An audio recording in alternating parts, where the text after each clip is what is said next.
नमस्कार। कैसे हैं आप सभी? आशा करता हूँ आप सब लोग अच्छे होंगे, अपना और अपनों का ध्यान रख रहे होंगे। तो आज हम तबले की इंट्रोडक्शन क्लास करने जा रहे हैं और इसमें हम जानेंगे कि एक तो तबला कैसे बना है और इसके पार्ट्स क्या क्या हैं और कुछ बेसिक प्रैक्टिस जो आपको तबला स्टार्ट करने में आपकी मदद करेगी। ठीक है, चलिए स्टार्ट करते हैं। सबसे पहले तबला बना कैसे है। ठीक है, तो ऐसा कहा जाता है कि अमीर खुसरो जो थे, जिनका नाम आपने सुना भी होगा, आपकी किताबों में भी होगा, अमीर खुसरो जी जो एक बहुत अच्छे संगीतकार भी थे। उन्होंने तबले को पखावज के दो टुकड़े करके, बीच से दो टुकड़े करके तबले का आविष्कार किया है। और ऐसा कुछ विद्वानों का मानना है कि तबले का आविष्कार अमीर खुसरो ने किया है और इसके लिए वो कुछ उदाहरण भी देते हैं। उनका कहना है कि पंजाब में आज भी कुछ जगहों पर तबले का जो ये बड़ा वाला पार्ट है, इसका जो ये ब्लैक वाला एरिया है, यहाँ पर गीला आटा लगाकर तबले को बजाया जाता है। वो ऐसा क्यों करते हैं? क्योंकि ऐसा आज के टाइम पे भी और पुराने टाइम पे भी जो पखावज और मृदंग होते थे उस पर गीला आटा लगाकर उसको बजाया जाता था और आज भी मृदंग को गीला आटा लगाकर ही बजाया जाता है। तो उसी तरह पंजाब में लोग तबले को अभी भी गीला आटा लगाकर बजाते हैं। तो ऐसा कुछ लोगों का मानना है कि ये एक एग्जाम्पल है कि पखावज को काट कर ही अमीर खुसरो ने तबले का आविष्कार किया है। बट कुछ विद्वानों का ऐसा मानना है कि तबले का आविष्कार अमीर खुसरो ने नहीं किया है, बल्कि ये हमारे प्राचीन ग्रंथों में एक दरदुर नामक वाद्य यंत्र मिलता है जिसका आधुनिक रूप तबला है। और कुछ विद्वानों का ऐसा भी मानना है कि तबला जो है एक अरबी इंस्ट्रूमेंट है, तबल, उसका, जिसको हम नक्कारा भी बोलते हैं, उसका एक रूप है तबला। तो आपने सुना कि मतलब तबला कैसे बना है, अलग अलग विद्वानों के अपने अलग अलग मत हैं। बट जो भी हो, हमारे सामने एक बहुत सुंदर सा इंस्ट्रूमेंट है तबला, जो सुनने में बहुत मज़ा आता है और आप बजाना सीखेंगे तो आपको और भी अच्छा लगेगा इसको। चलिए, ये तो हो गई तबले की हिस्ट्री। अब आ जाते हैं तबले के पार्ट्स के बारे में।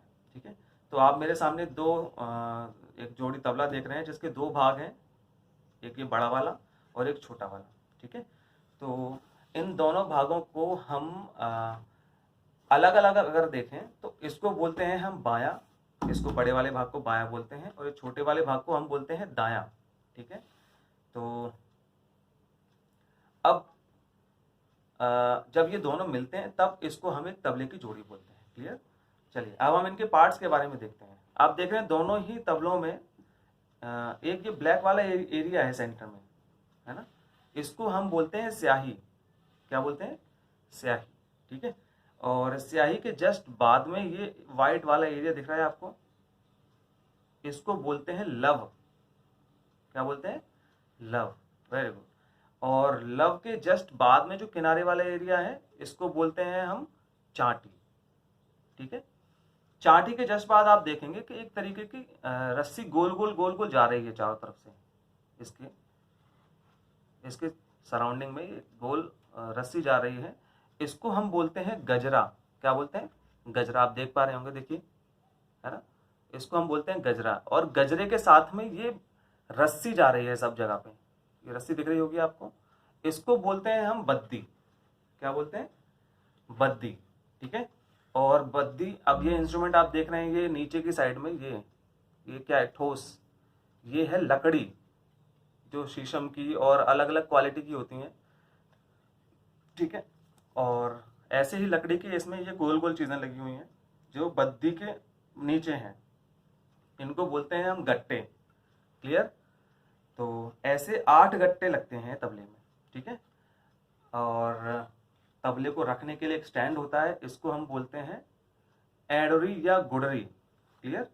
ऐसे ही हम आ जाते हैं बाएं तबले पे। बाएं में भी वही सेम चीज, स्याही, मैदान, या मैदान, इसमें मैदान बोलते हैं क्योंकि ये ज़्यादा एरिया लेता है तो इसको हम मैदान बोल सकते हैं। ठीक है, और ये वही किनारा या चाटी, यही गजरा, बद्दी, और इसमें भी ये एडोरी होती है। ठीक है, या गुडरी बोलते हैं इसको। उसके बाद आ जाओ इस पे, इसमें तो लकड़ी थी जिससे तबला बना हुआ है, ये क्या है? मेटल। धातु, और ये अलग अलग हो सकती हैं, जैसे तांबा, पीतल, कांसा। और पहले के टाइम पे तो ये जो बायां वाला जो एरिया है ये मिट्टी का भी बना हुआ होता था, ठीक है। तो क्योंकि अब मिट्टी का बनता है तो शायद कमज़ोर होता होगा, तो अब उसको मेटल में बदल दिया है। क्लियर।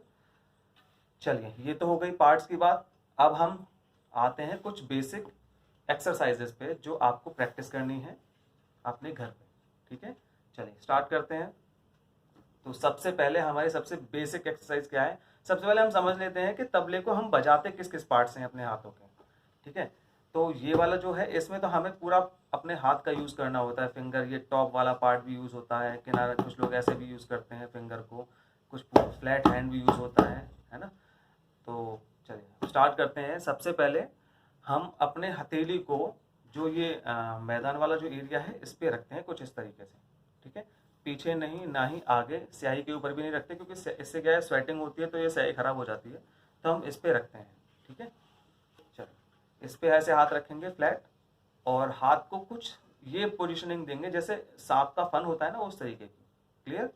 अब इसमें जो मिडिल की दोनों फिंगर हैं, ये दोनों फिंगर जो हैं, इनको हम स्ट्रोक करेंगे यही मैदान पे ही, ठीक है ना, समझ रहे हैं। ना तो इस पे करनी है ना ही स्याही पे, क्योंकि स्याही उखड़ जाएगी और इस पे मारने का कोई फायदा नहीं है। तो हमें ये जो एरिया है इस पे स्ट्रोक करना है, किसको, ये ऊपर टॉप वाले पार्ट को, बिल्कुल ऊपर वाले पार्ट को, ठीक है। कैसे, ये देखिए, 1, ठीक है, दोनों फिंगर को 1 एक साथ, फिर ये छोटी, ये फर्स्ट फिंगर को सिंगल को 2। क्लियर। 1 2, स्लो देखेंगे एक बार, 1 2, और मार के इसको उठाना है, स्ट्रोक करके उठाना है, फिंगर को छोड़ना नहीं है भाई, ऐसे रखना नहीं है, इसको उठाना है मार के। 1 2 1 2, वेरी गुड, ठीक है। सेकंड, अब आ जाते हैं इस पे। इसमें हमें क्या करना है, हाथों की पोजीशन क्या है, पोजीशन रहेगी कुछ इस तरीके से कि आपकी मिडिल फिंगर जो है वो बिल्कुल सेंटर में आएगी, स्याही के सेंटर में, ठीक है। अब इसको ऊपर उठाएंगे, इन दोनों फिंगर को, ये जो दोनों फिंगर है, ये वाली सबसे छोटी वाली और उससे उसके जस्ट बगल वाली फिंगर जो है, इसको हमें लगा के रखना है तबले से, स्याही पे रख सकते हैं ऐसे, या फिर साइड में ऐसे, ठीक है। और इसको उठाना नहीं है, ये फिंगर नहीं उठेगी। इसका रीज़न ये है कि अभी हमको आदत नहीं है किसी चीज़ की, तो जब तक हम इसको बैलेंस नहीं बना लेंगे हाथ को, तब तक हमें इसको उठाना नहीं। जब आपको आदत हो जाएगी, प्रैक्टिस होती रहेगी आपकी, तो आपको दिक्कत नहीं होगी, लेकिन अभी स्टार्टिंग में हम इसको नहीं उठाएंगे, ठीक है। ऐसे रखेंगे इसको, चाहे इसको मूव कर सकते हैं हम, जैसे स्ट्रोक के हिसाब, जैसे मुझे ये मारना है या ये मारना है तो मैंने इसको मूव कर लिया, लेकिन उठाया नहीं। क्लियर। सिर्फ हमें मिडिल फिंगर ऊपर उठानी है, ठीक है। और ये फर्स्ट फिंगर जो है, इसको चांटी पे, जो मैंने किनारे, ये साइड वाला जो एरिया है, इसको क्या बोलते हैं, चांटी, इस पे स्ट्रोक करना है ऐसे। 1,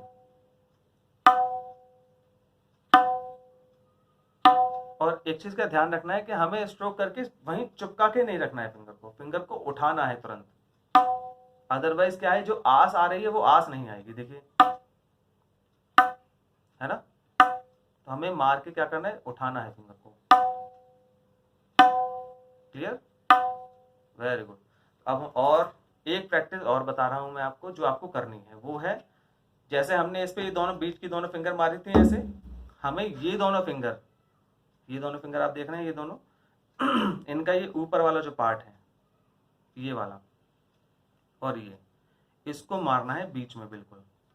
1, दोनों को एक साथ, 1 2, वेरी गुड, 1 2, ठीक है। अब हमें जो कंबाइंड प्रैक्टिस करनी है वो कुछ इस तरीके से है, 1 2 3 4 5 6 7 8, गुड, 1 2 3 4 5 6 7 8, बहुत अच्छे। क्लियर हुआ सबको। तो यही आज का लेसन है आपके लिए, इसको अच्छे से सुनेंगे, और अगर कुछ पॉइंट आपको काम के लगते हैं, बल्कि वैसे काम के हैं, आपको उनको नोट डाउन करना है, और जो मैंने आपको प्रैक्टिस बताई है ये प्रैक्टिस करनी है आपको, ताकि हम नेक्स्ट क्लास में मिले तो मैं आपको कुछ आगे बता सकूं और मुझे भी अच्छा लगे और आपको भी सीखने में मज़ा आए, ठीक है। तब तक के लिए आप अपना ध्यान रखें, अपना और अपने फैमिली का सबका ध्यान रखें, और कोरोना से खुद को और अपने आसपास के सभी लोगों को बचाएं। ठीक है, बाय।